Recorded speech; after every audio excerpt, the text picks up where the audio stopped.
Now hello and welcome to the channel. A very good evening, hope आप सभी अच्छे होंगे। So this is the seventh part और हम स्टडी कर रहे हैं new classical theory of growth या कहें Solow Swan model. So in this seventh part हम एक अनदर इम्पॉर्टेंट एलिमेंट पर डिस्कशन करेंगे जिसका नाम है कन्वर्जेंस हाइपोथेसिस।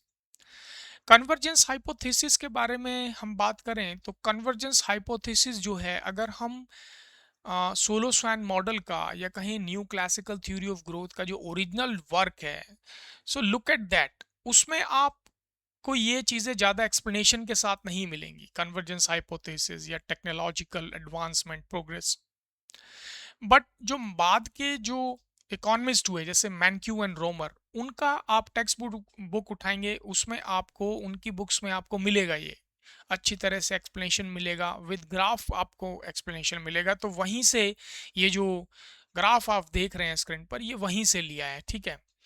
सो नाउ दो तरीके के कन्वर्जेंस हाइपोथेसिस हैं। एक है एब्सोल्यूट कन्वर्जेंस हाइपोथेसिस, जैसा आप यहाँ फिगर 1 देख रहे हैं, जिसको हम अनकंडीशनल कन्वर्जेंस हाइपोथेसिस भी बोलते हैं।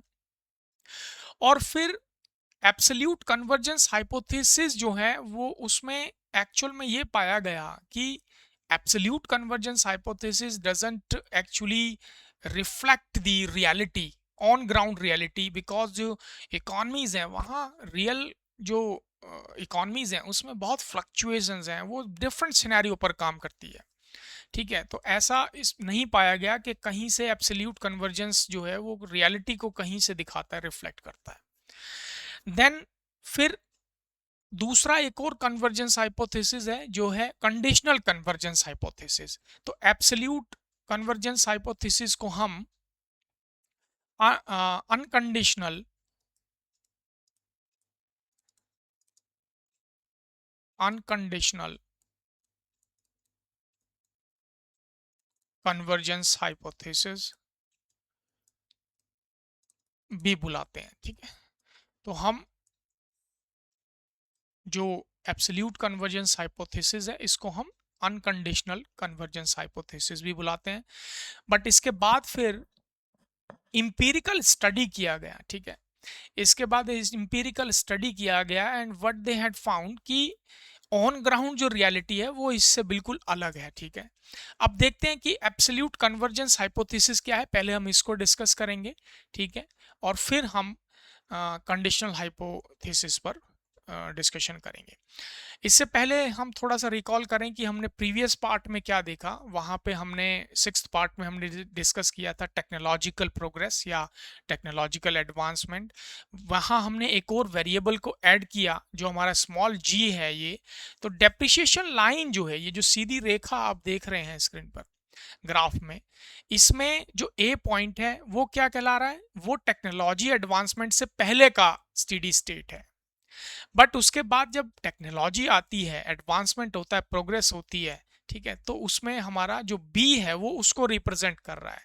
सो the steady state point with technological progress और technological advancement, and without technological advancement, the steady state, the A is representing the steady state without technological progress, ठीक है। एंड इसमें we need to remember another important thing कि जब हम new classical theory of growth की बात करें या सोलो स्वैन मॉडल की हम इसको बुलाएं, बात करें, तो हमें ये चीज़ हमेशा ध्यान रखनी है कि जो मार्जिनल प्रोडक्ट ऑफ कैपिटल है वो डिमिनिश हो रहा है, बट ये कभी भी एब्सोल्यूट जीरो नहीं होगा, ठीक है। ये नियर जीरो रहेगा, मतलब जीरो के आसपास रहेगा, जीरो की तरफ बढ़ रहा है। तो इसलिए new classical theory of growth कभी भी नहीं कहता है कि कितना भी आप कैपिटल को बढ़ाइए वो कभी भी जो है वो जीरो नहीं होगा। कुछ ना कुछ उसका मार्जिनल प्रोडक्ट ऑफ कैपिटल रहेगा ही, वो कभी भी एब्सोल्यूट जीरो में कन्वर्ट नहीं होगा, ठीक है। तो ये चीज़ हमें ध्यान रखनी है इसमें, ठीक है। तो इसमें डेप्रिसिएशन में जो ये आप देख रहे हैं डी या डेल्टा या वैसे ये ग्रीक लेटर है, उसके बाद हमारा स्मॉल एन जो डेमोग्राफिक्स को बता रहा है, मतलब जो पॉपुलेशन ग्रोथ रेट है, एंड स्मॉल जी ये टेक्नोलॉजिकल ग्रोथ को डिनोट कर रहा है, मल्टीप्लाई बाय पर वर्कर कैपिटल, ये स्मॉल के, ठीक है। तो इस तरीके से ये है। अब सेवेंथ पार्ट में हम जो स्टडी करेंगे आज, अनकंडीशनल कन्वर्जेंस हाइपोथेसिस। पहले हम इसका एक अजम्पशन ले लें, फिर उसके बाद ग्राफ को समझना आसान होगा, ठीक है। तो ये क्या एज्यूम करता है,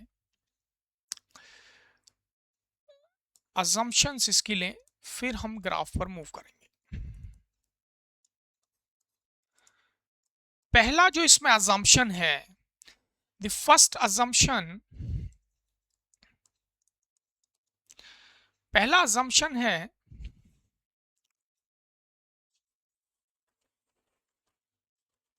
सेम टेक्नोलॉजिकल प्रोग्रेस, या कहीं सेम टेक्नोलॉजी, सेम टेक्नोलॉजी। ये हमें मालूम है ये टेक्नोलॉजी है, तो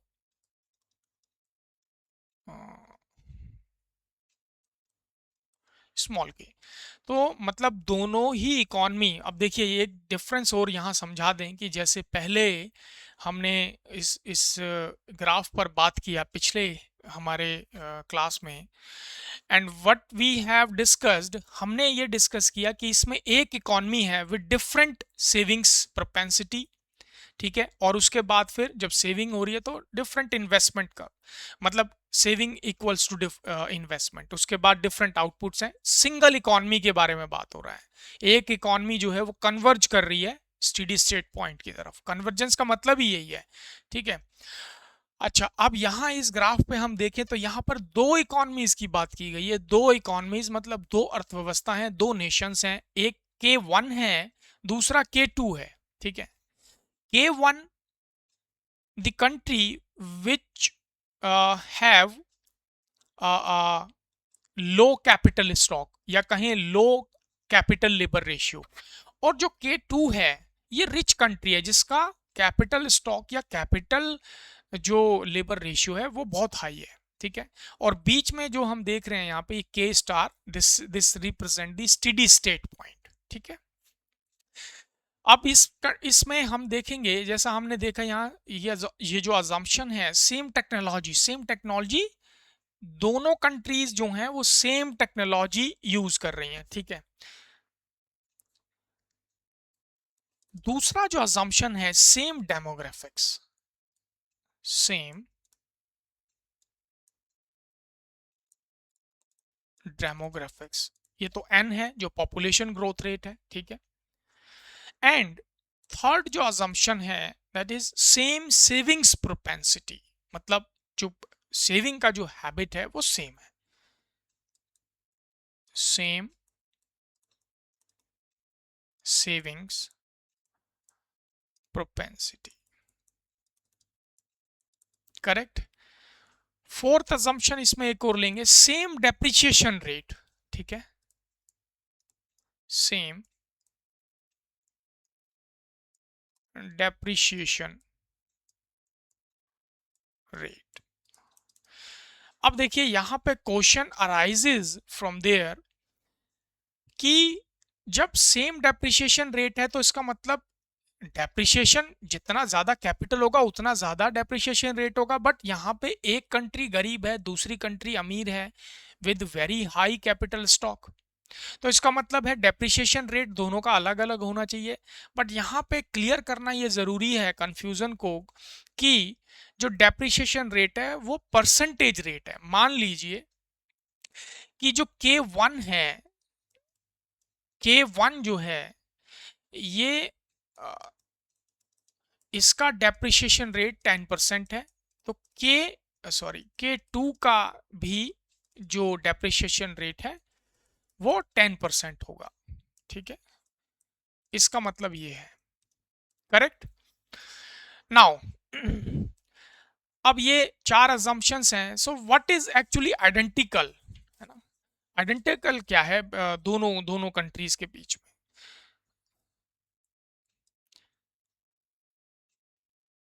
द आइडेंटिकल इज, और हम लिख सकते हैं कि the difference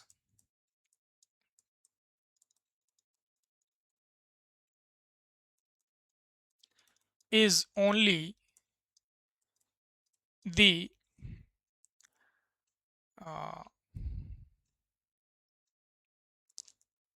initial capital labor ratio. Capital labor ratio, correct. तो इनिशियल जो कैपिटल स्टॉक है वही एक चीज है जो यहाँ डिफरेंस है।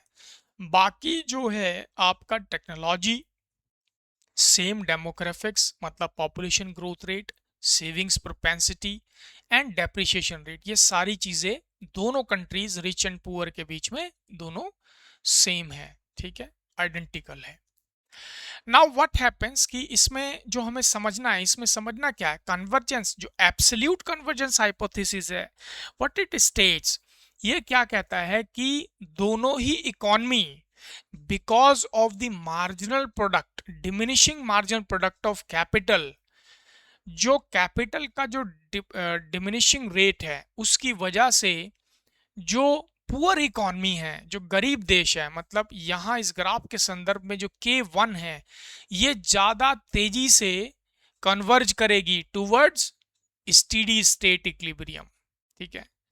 और जो अमीर नेशन है, ये चीज हम पिछले भाग में भी डिस्कस कर चुके हैं कि न्यू क्लासिकल ग्रोथ थ्योरी क्या कहता है कि जो गरीब नेशन है वो मार्जिनल प्रोडक्ट ऑफ कैपिटल के लो होने के कारण तेजी से, देखा हमने शुरुआत में जो ये कर्व है ये एकदम से उठता है, एकदम से ग्रोथ करता है, एकदम स्टीप कर्व है, फिर बाद में फिर धीरे धीरे बैंड होता जा रहा है कर्व। उसका मतलब क्या है कि मार्जिनल प्रोडक्ट जो है वो गिर रहा है, डिमिनिश कर रहा है, ठीक है। तो इसका मतलब ये है कि जब कैपिटल बिल्कुल लो था तो एकदम से ग्रोथ तेजी से हुआ, और जैसे ही फिर वो आगे बढ़ता जाता है तो कर्व जो है वो फ्लैट होता जाता है, और ये फिर क्या होता है कि एक स्टेडी स्टेट पॉइंट पर पहुंच जाता है जो एक स्टेशनरी पोजीशन है, ठीक है। ये चीज हमें ध्यान रखनी है। और कैपिटल जो जो हमारा मार्जिनल प्रोडक्ट ऑफ कैपिटल है वो K2 के संदर्भ में, मतलब जो रिच नेशन है, रिच इकॉनमी है, उसके कॉन्टेक्स्ट में हम बात करें तो उसका कैपिटल जो वो है स्टॉक है वो बहुत हाई है, उसके पास पहले ही बहुत कैपिटल है, इसलिए उसका मार्जिनल प्रोडक्ट ऑफ कैपिटल लो रहेगा, और वो क्या करेगा, वो पीछे की तरफ कन्वर्ज करेगा, इस इक्विलिब्रियम की तरफ कन्वर्ज करेगा, और फिर ये जो पुअर नेशन है ये इसके लिए स्टेडी स्टेट पॉइंट आगे की चीज है, वो ग्रोथ करेगा तब वहां कन्वर्ज करेगा, और जो अमीर नेशन है वो क्या करेगा, वो पीछे की तरफ कन्वर्ज करेगा, ठीक है। तो एक ये इस स्टेडी स्टेट पॉइंट पर एक फ्रिक्शन फ्री मार्केट वर्ल्ड में, या कहीं एक लेजिस्फेयर में, ठीक है, लेजिस्फेयर क्या है, लेजिस्फेयर जो है वो एक फ्री मार्केट टर्म है, ठीक है, लेजिस्फेयर,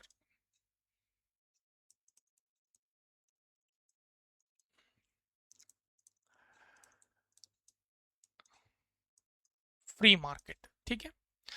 तो ये लेजिस्फेयर वर्ल्ड के अंदर या इकोनॉमी के अंदर, मार्केट के अंदर क्या होगा, ये अपने आप इक्विलिब्रियम पर पहुंचती है, यही सारा जो है निचोड़ है, यही सारा जो है कॉन्सेप्ट है new classical theory of growth का, ठीक है। तो ये चीज है।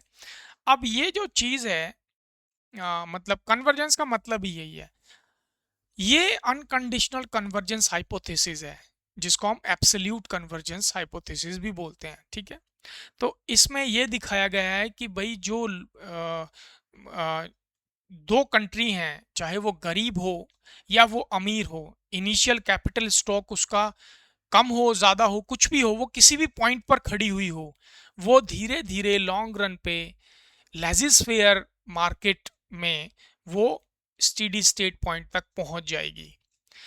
वो उस पर just because of diminishing marginal returns, या कहें कि इनिशियल कैपिटल स्टॉक जब होता है तो हमें ज़्यादा मार्जिनल प्रोडक्ट मिलता है, ठीक है।